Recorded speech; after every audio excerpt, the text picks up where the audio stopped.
안녕하세요. 네, 코로나 확산 때문에 이렇게 비대면 강의로 처음 만나게 됩니다.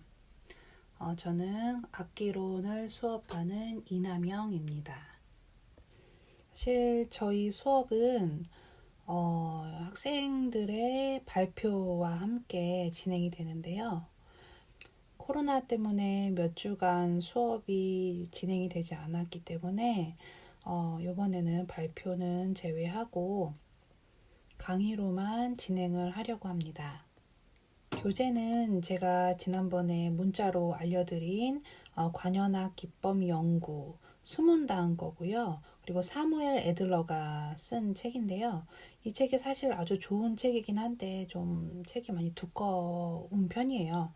하지만 여러분들이 음악을 전공하는 학생으로서 한 권 정도 가지고 있으면 아주 나중에도 유용하게 사용될 수 있는 책이기 때문에 이 책을 구입하셔도 좋아요. 단점이라고 하면 책이 두껍다는 거. 그리고 책의 내용이 설명이 조금 어려움이 있기 때문에 혼자 독학으로 공부하기에는 조금 어려운 책이긴 합니다. 하지만 저와 함께 수업 시간에 이 책으로 같이 공부를 하고 음악도 들어보고 할 거기 때문에 수업 시간에 저와 함께 한다면 아마 충분히 이해할 수 있지 않을까라고 생각이 듭니다. 이 책은 두 부분으로 나눠져 있는데요. 앞부분은 관현악기론, 말 그대로 악기의 음력이나 악기의 주법, 특징을 볼 수 있게 되어 있고요. 후반부로 보면은 관현악법이라고 해서 오케스트레이션이 나와 있습니다. 저희는 관현악기론, 이 부분을 집중적으로 볼 것이고, 저희가 한 학기밖에 안 돼요. 악기론이라는 수업 시간이. 그래서 모든 악기를 보기에는 좀 부족한 시간입니다. 그래서 대표적인 현악기, 그 다음 목관악기, 금관악기, 거기에 시간이 된다면 타악기까지 그렇게 살펴보도록 하겠습니다. 네, 오늘은 현악기 군을 살펴보도록 하겠습니다. 현악기 군의 전체적인 주법을 살펴보고요. 그 다음에 각각의 바이올린, 비올라, 첼로, 콘트라베이스 각각의 악기의 음력이나 주법을 알아보도록 할 거예요. 그래서 오늘은 전체적인 현악기의 주법을 다양한 주법을 알아보도록 하겠습니다. 현대의 오케스트라는 흔히 현악기군, 목관악기군, 금관악기군, 타악기군 이렇게 네 부분으로 나누어지고 있습니다. 그중 현악기는 지금 화면에 보이는 것처럼 바이올린, 비올라, 첼로, 콘트라베이스. 악기의 모양이 크기만 다를 뿐 전체적으로 비슷한 형태의 모습을 갖추고 있습니다. 그렇기 때문에 오케스트라 안에서도 가장 먼저 자리를 잡은 악기라고 볼 수 있어요. 왜냐하면 음력의 차이만 있을 뿐 각각의 악기들이 비슷한 음색을 가지고 모여있는 악기군이기 때문이죠. 그래서 모든 악기들 중에서 이 현악기들은 가장 많은 공통적인 특징을 갖고 있습니다. 우리는 현악기군을 코르도폰이라고도 불리는데요. 이 코드로폰이라고 하는 것은 고정된 두 지점 사이에 연결된 현들을 연주하는 악기를 지칭하는 용어입니다. 이 코르도폰이라고 하는 현악기의 공통적인 특징을 한번 전체적으로 알아보도록 하겠습니다. 첫 번째, 현악기의 음색.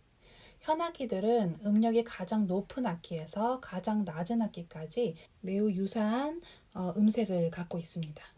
목관악기나 금관악기에 비해서 훨씬 음력에 따른 음색 변화가 별로 없는 것이 바로 현악기군이죠. 두 번째, 현악기의 넓은 음력. 악기군 자체의 음력이 아주 넓습니다. 더블 베이스와 바이올린 사이의 음력 차이는 총 7옥타브가 됩니다. 세 번째, 넓은 다이나믹. 현악기들은 거의 들리지 않는 피아니시모에서 아주 큰 포르테시모까지 넓은 샘여림의 변화폭을 갖고 있습니다. 네 번째, 풍성한 울림. 현악기의 음은 배음으로 움직이기 때문에 풍부한 소리를 갖고 있습니다. 이러한 배음에 의한 울림은 우리가 오랫동안 현악기의 소리를 들어도 실증나지 않는 그러한 이유를 갖게 하죠. 네 번째, 다양한 주법적 효과. 현악기는 각각 다른 종류의 소리, 그러니까 활을 긋거나 손가락으로 현을 퉁기거나 혹은 두드리거나 이러한 다양한 소리를 내는 데 있어서 상당히 자유롭습니다. 다음 여섯 번째, 지치지 않고 꾸준히 연주할 수 있다. 이것은 관악기는 연주자들이 숨을 쉬면서 연주해야 하기 때문에 중간중간 좀 쉬는 부분이 필요할 수밖에 없는데요. 현악기는 쉼표가 없는 어떤 음악도 지속적으로 연주할 수 있죠. 다음 보이는 화면은 정규 관현악단 현악 파트의 연주자 숫자입니다. 제1바이올린이 대략 16명에서 18명으로 되어 있고 보면대를 보는 것, 그러니까 보면대는 보통 일반적으로 2명이 함께 보는 경우가 많기 때문에 보면대는 8개에서 9개 조로 되어 있습니다. 그 다음 제2바이올린은 14명이어서 16명 정도 되고요. 그리고 비올라가 10명에서 12명, 첼로가 10명에서 12명에 그 다음에 더블 베이스, 콘트라베이스가 대략 8명에서 10명 정도의 연주자의 수로 구성되어 있습니다. 현악기의 조율을 한번 보도록 하겠습니다. 현악기는 4개의 현으로 구성되어 있습니다. 이 4개의 현은 바이올린, 비올라, 첼로는 5도 간격으로 조율이 되어 있고요.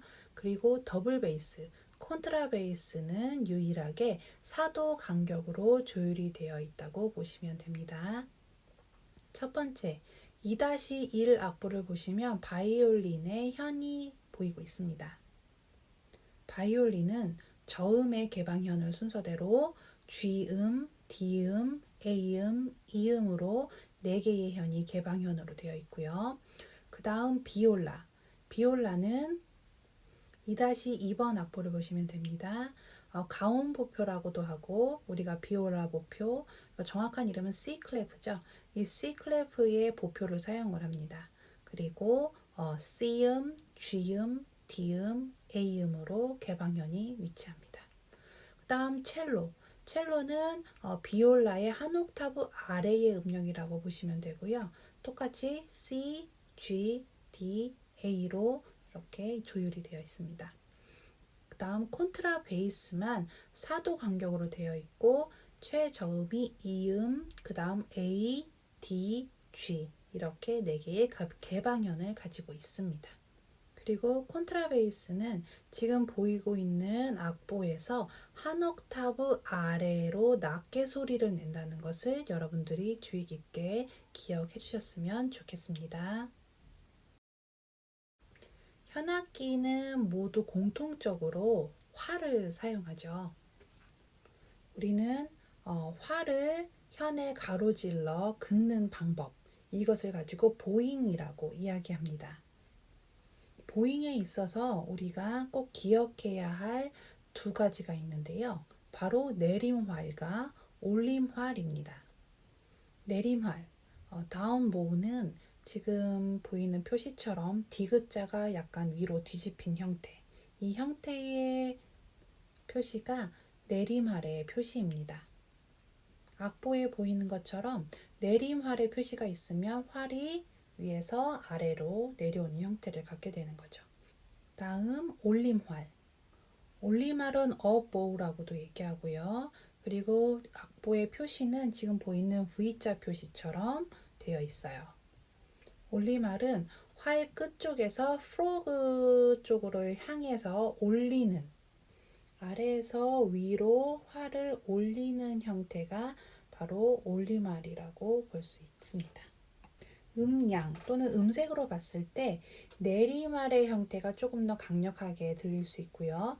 올림활의 활은 조금 더 약한 소리에서 점점점 강해지는 소리로 갈 수 있습니다.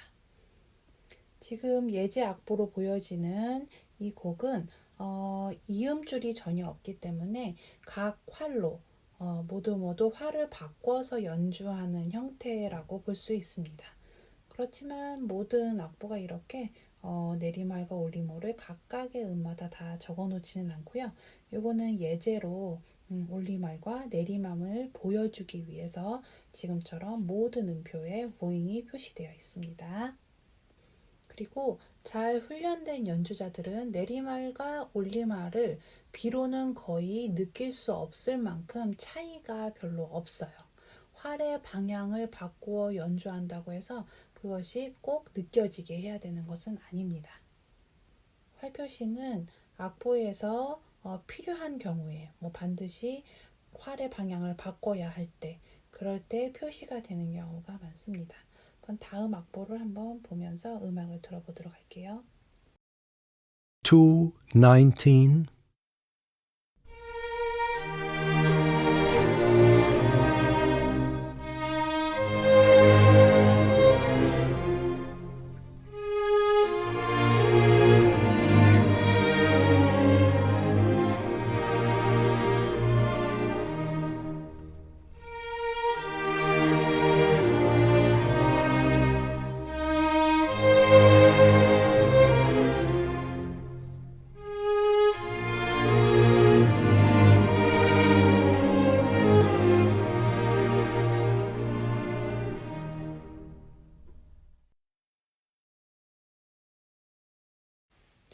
오케스트라에서는 각 현악 파트의 연주자가 한 사람 이상이기 때문에 두음으로 된 화음을 중음주법으로 한 사람이 두 개의 음을 연주하는 것이 아니라 두 연주자가 나누어서 연주하는 것이 흔한 방법이라고 볼 수 있습니다. 그것을 우리가 분할이라고 얘기하는데요. DVG라고 얘기합니다. 약자는 DIV 이렇게 해서 사용을 하고요. 분할을 원하지 않을 때는 non-divg라고 쓰기도 하고 또는 unis의 약자인 unis.을 쓰기도 합니다. 지금 보이는 악보에서처럼 빨간색 네모칸에 DVG A6, A3, A3 이런 숫자들이 보이죠? 그것은 1바이올린의 연주자들이 6파트로, 그러니까 6개의 조로 나누어서 연주를 해라 이런 뜻이 됩니다. 그럼 3은 3개의 조로 나눠서 연주를 해라 이런 뜻이 되겠죠. 한번 음악을 들어보도록 하겠습니다. 211.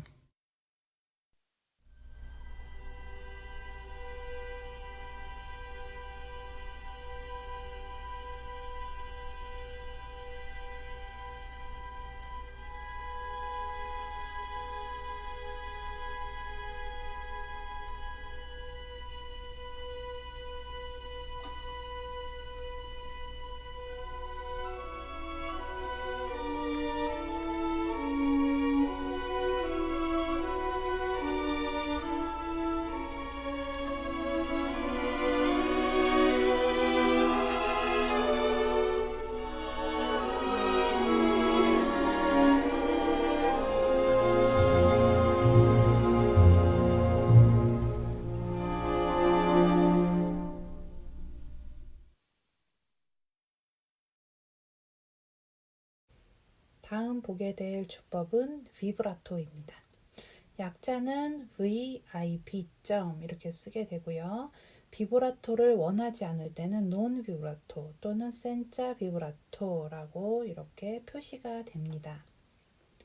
대부분의 현악기 연주자들은 손가락으로 현을 누른 상태에서 음을 지속시키는 동안 소리의 증폭을 위해서, 아름다운 소리의 증폭을 위해서 비브라토를 사용을 합니다. 그래서 일반적으로 대부분의 소리들은 비브라토와 함께 사용이 되죠. 하지만 가끔 편곡자나 작곡자에 의해서 창백하고 또는 건조한 소리를 바랄 때가 있습니다. 그럴 때는 논 비브라토 또는 센자 비브라토라고 했던 이 부분을 악보에 표시를 하게 되죠. 여러분들이 반드시 알아야 될 것, 개방현에서는 당연히 비브라토가 불가능하다는 것 여러분들이 기억을 해주시기 바랍니다. 다음으로 보게 될 주법은 글리산도와 포르타멘토입니다. 이 두 주법 모두 한 손가락을 지판 한쪽에서 다른 한쪽으로 미끄러뜨려 연주하는 방법을 말합니다. 이 글리산도와 포르타멘토의 그럼 차이는 무엇이냐? 글리산도는 음정의 폭이 좀 넓다고 볼 수 있습니다. 그리고 포르타멘토는 음정의 차이가 아주 약간만 나타나죠. 그래서 글리산도라고 하는 것은 악보에 표시가 되는 경우가 많고요. 포르타멘토는 사실상 어떠한 지시어를 넣지는 않습니다. 다시 말해서 글리산도는 좀 의도적인 형태의 연주법이라고 본다면 포르타멘토는 자연스럽게 넘어가는 형태의 글리산도라고 볼 수 있죠. 다음 보게 될 악보에서 바이올린이 글리산도 하는 형태, 활을 이용한 글리산도와 그리고 바르톡의 음악에서는 피치카토를 이용한 글리산도의 형태를 한번 들어보도록 하겠습니다. 214.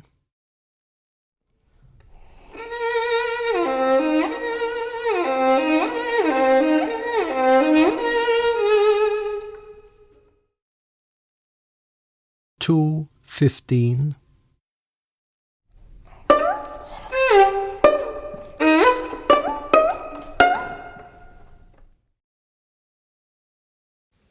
지금 보이는 악보는 조금 특별한 글리산도라고 볼 수 있는데요. 운지된 글리산도라고 불립니다. 이 주법은 바이올린 독주나 또는 콘체르토에서 카덴자 부분에서 많이 사용되는 경우가 있습니다. 기보된 글리산도라고도 불리는데요. 이 주법은 모든 음을 하나하나 다 기보해서 손가락으로 다 되짚어가면서 하는 글리산도라고 볼 수 있습니다. 한번 말러의 심포니 7번에 나오는 운지된 글리산도를 들어보도록 하겠습니다. 217.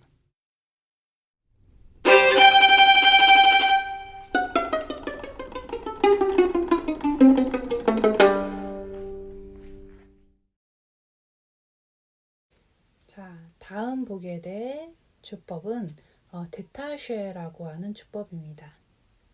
데타쉐라는 뜻은 분리하다 라는 뜻인데요. 이 주법은 모든 현악기에서 기본이 되는 주법입니다. 쉽게 말해서 이 주법은 각 음마다 활을 방향을 바꿔서 해라, 그러니까 논 레가토 해라 라는 뜻이라고 보시면 됩니다. 이 데타쉐라고 하는 주법은 활의 어느 위치에서 긋느냐에 따라서 음양이 차이가 많이 납니다. 그래서 이 두 부분으로 다시 또 데타쉐는 두 부분으로 나눠서 이야기하죠. 우선은 데타쉐라고 하는 이 각 활로 움직이는 형태의 음악을 한번 들어보도록 하고요. 그 이후에 두 부류로 나눠서 활의 위치에 따라서 어떻게 소리가 달라지는지 그리고 그 용어는 어떻게 되는지 한번 보도록 하겠습니다. 226.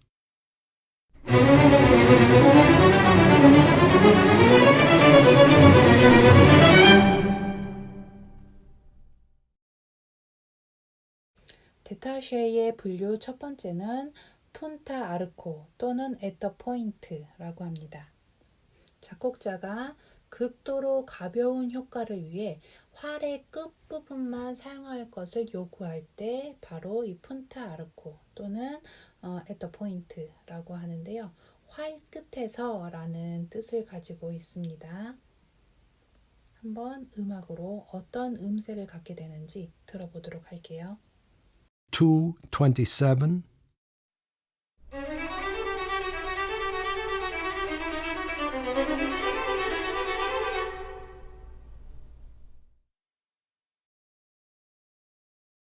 푼타 아르코와 반대로 활의 아래쪽에서 생길 수 있는 강한 힘을 사용하기 위해 프로그 쪽에서만 연주하는 것도 요구할 수 있습니다.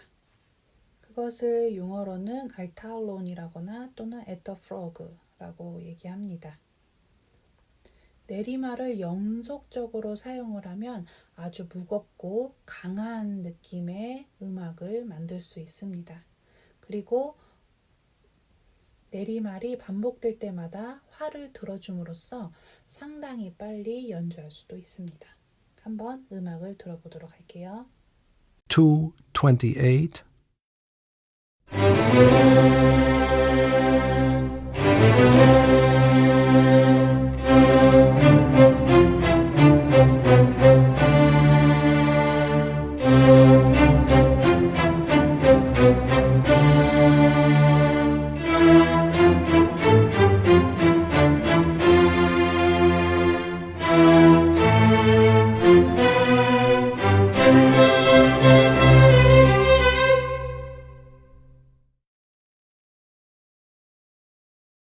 현악기는 아주 다양한 주법을 만들 수 있고요. 지금 현재에도 아직까지 나오지 않은 주법을 연구하기도 합니다. 현의 탄력을 이용하는 보잉은 스타카토라던가 또는 스피카토 이런 것들도 이제는 현악기의 주법 중에 하나입니다. 지금 화면에 보이는 주법, 리코쉐라고 하는 주법인데요. 이 주법은 약간 좀 독특한 특수 주법 중에 하나라고도 볼 수 있습니다. 그래서 19세기 후반 또는 20세기에 많이 사용되는 현악기의 주법 중에 하나고요. 이 주법에서는 활의 위쪽, 그러니까 위쪽의 3분의 1 지점이 현 위로 떨어뜨려지는데 이때 활은 현 위에서 여러 번 탕탕탕탕 이렇게 튕겨지면서 2번에서 또는 6번까지 아니면 그 이상 아주 빠른 음들이 연주될 수 있도록 하는 것. 그것을 바로 리코쉐라고 불립니다. 이 주법은 튕겨지면서 연주되는 효과이기 때문에 소리가 점점 감소한다는 사실을 꼭 기억을 해야 해요. 그래서 오케스트라 경우에서는 한 번에 3번 정도, 3번에서 4번 정도까지만 튀기지 그 이상을 튀기는 것은 요구하지 않습니다. 다음 쇼스타코비치 심포니 넘버 8에서 나오는 리코쉐의 효과를 한번 들어보도록 하겠습니다. 242.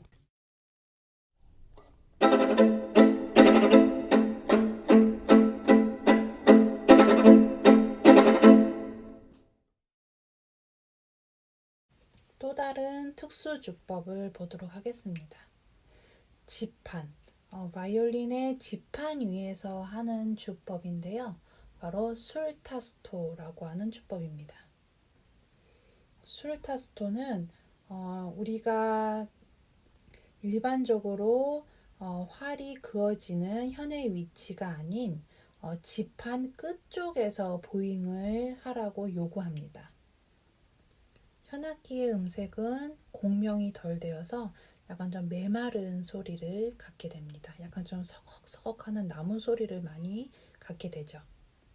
한번 음악을 들어보도록 하겠습니다. 251.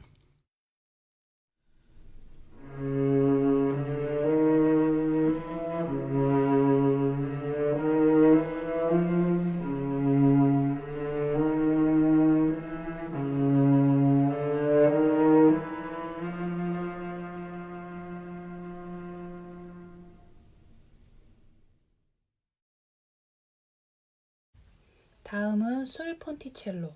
술폰티첼로는 술타스토와 반대되는 형태의 주법이라고 생각하시면 되는데요. 제가 아주 좋아하는 현악기의 음색 중에 하나입니다. 이 술폰티첼로는 활을 그을 때 술타스토처럼 일반적인 활이 그어지는 현의 위치가 아닌 브릿지에 가까운 위치에서 활을 그음으로써 얻어질 수 있는 소리입니다. 마찬가지 19세기 후반에서 20세기, 지금 현대에까지 많이 사용되는 주법이고요. 이 주법은 흔히 들을 수 있는 소리는 아니고요. 약간 금속적이고 좀 유리와 같은 그러한 소리를 갖게 됩니다. 특히 이 술폰티첼로라고 하는 이 주법은 트레몰로와 함께 자주 사용됩니다. 한번 술폰티첼로의 음색을 들어보도록 하겠습니다. 252.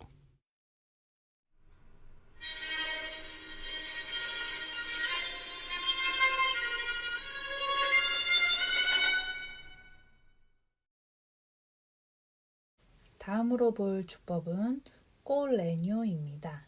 이 꼴레뇨는 활대로 하는 주법입니다. 현이 아닌 그 뒤에 나무로 되어 있는 활대로 연주하는 것을 바로 꼴레뇨라고 하는데요.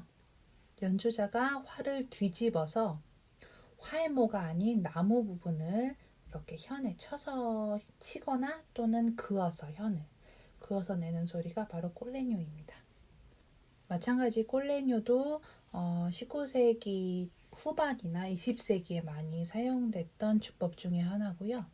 소리가 좀 많이 작습니다. 그렇기 때문에 그냥 한번 긋는 형태보다는 트레몰로와 함께 쓰이거나 또는 이렇게 긋는 것보다는 이렇게 통통통통통통 치는 형태처럼 연주를 하는 경우가 많이 있습니다.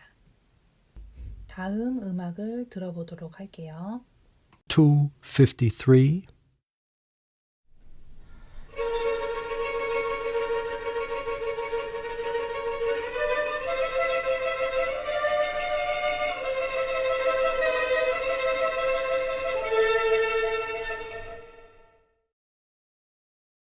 Two 54.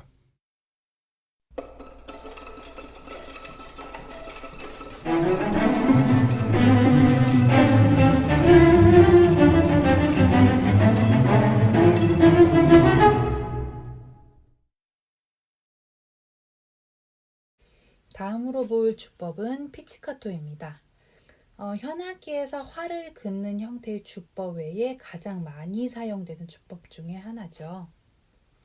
피치카토는 손가락으로 현을 뜯어서 연주하는 주법입니다.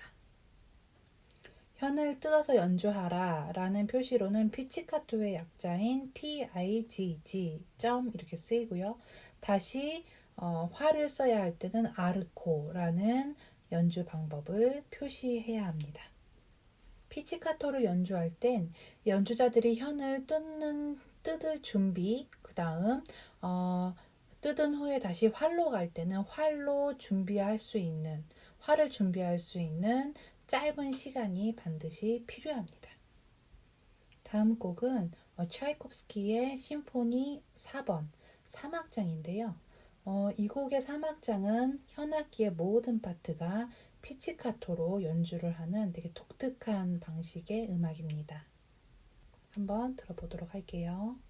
261.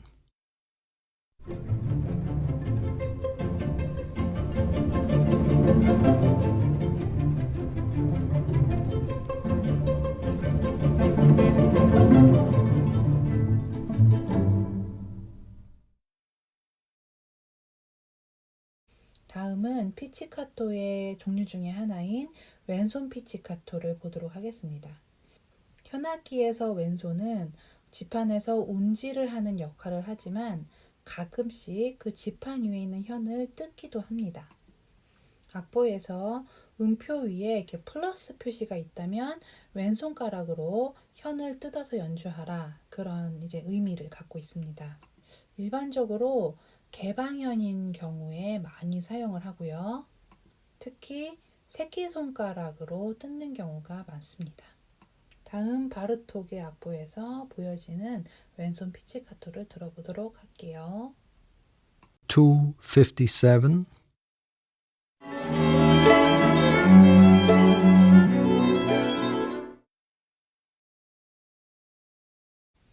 또 다른 피치카토, 손톱 피치카토라고도 하고 스냅 피치카토라고도 합니다.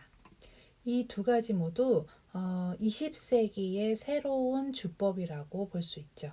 특히 벨라 바르톡, 헝가리 작곡가죠. 이 바르톡의 곡에서 자주 나타나기 때문에 바르톡 피치카토라고도 합니다. 지금 악보에 보이는 동그라미 위에 이렇게 기둥이 서 있죠. 약간 사과 같기도 하고요. 그 모양이 바로 스냅 피치카토 형태의 기호입니다. 손톱 피치카토는 음표 위에 이렇게 손톱 모양의 그림을 그려 넣었습니다. 손톱 피치카토 또 스냅 피치카토는 일반적인 피치카토의 음색보다 아주 강렬한 소리를 갖게 됩니다. 한번 음악을 들어보도록 하겠습니다. 258.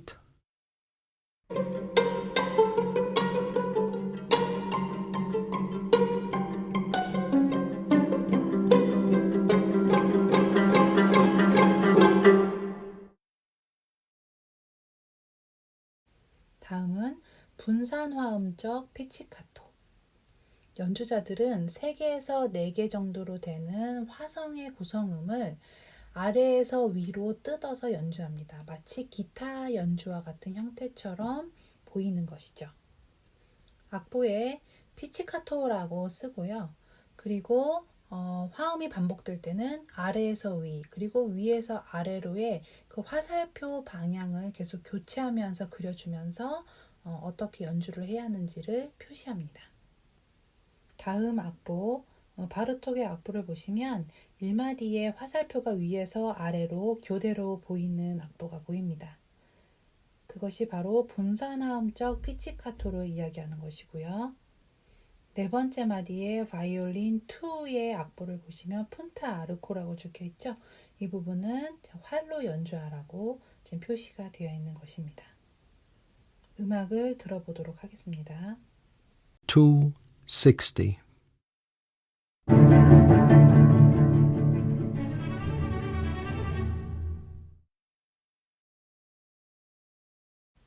다음은 야금기의 사용입니다. 모든 현악기는 야금기를 사용할 수 있습니다. 야금기를 사용해라 라고 하는 용어로는 콘소르디노라고 하고요. 야금기를 제거하라, 여기에는 센자를 붙여서 센자 소르디노라고 합니다. 야금기를 사용을 하게 되면 소리의 울림이 줄어들고, 그리고 약간 메마른 듯한 소리를, 음색을 갖게 됩니다. 그래서 작곡가나 편곡자들이 일부러 야금기를 사용해서 연주하라는 표시를 넣기도 합니다. 특히 이 야금기 콘소르디노와 함께 술폰티첼로가 연주를 하면서 트레몰로까지 함께 연주를 하게 되면 아주 독특한 소리를 만들어냅니다.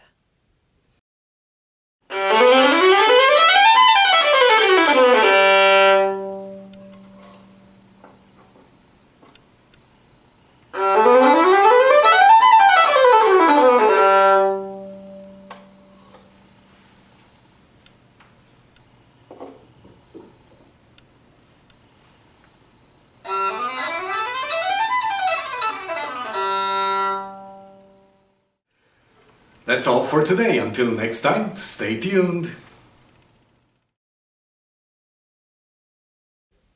다음은 스코르다투라. 스코르다투라는 모든 현악기에는 개방현이 있습니다.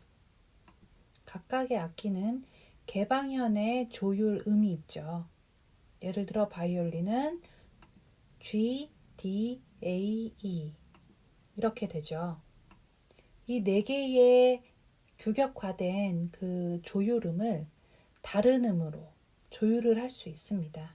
이렇게 개방현의 조율음을 다르게 조율하는 것, 그것을 스코르다투라라고 합니다. 이 스코르다투라는 이탈리아어로 잘못된 조율이란 뜻입니다. 다음 보여지는 이 악보, 말러의 악보 또한 스코르다투라를 사용했는데요. 이유는 바이올린의 소리를 값싼 깡깡이처럼 만들기 위해서, 그런 값싼 바이올린의 음색을 만들기 위해서 지금처럼 잘못된 조율이라고 하는 스코르다투라로 조율을 해서 연주를 하는 것이죠. 한번 음악으로 들어보도록 하겠습니다. 265.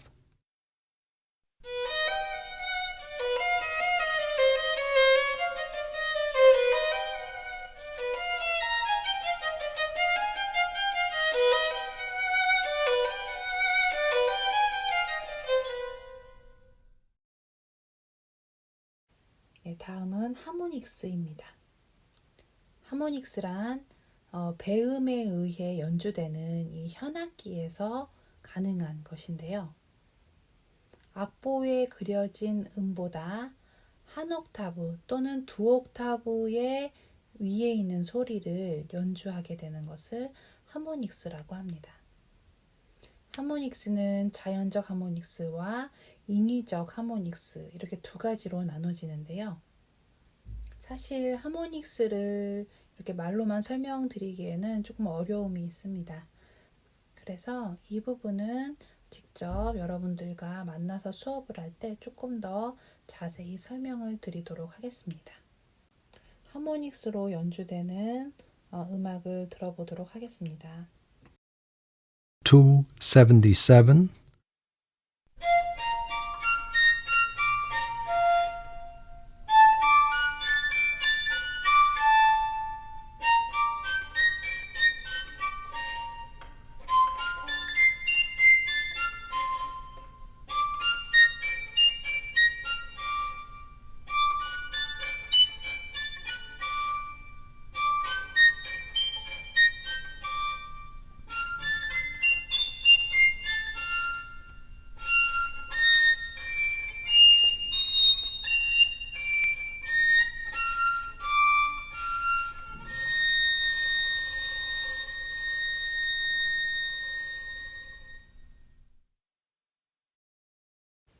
네, 지금까지 현악기의 다양한 주법을 알아보았습니다. 오늘 수업에 관련된 과제가 필요한데요. 오늘의 과제는 수업에서 우리 함께 보았던 현악기의 다양한 주법을 정리하셔서 제출해 주시면 됩니다. 제출은 저희가 이제 학교에서 만나서 수업을 함께 하게 될 때 그때까지 정리하셔서 제출해 주시면 됩니다. 모두들 건강 유의하시고요. 오늘 수업 여기서 마치겠습니다. 감사합니다.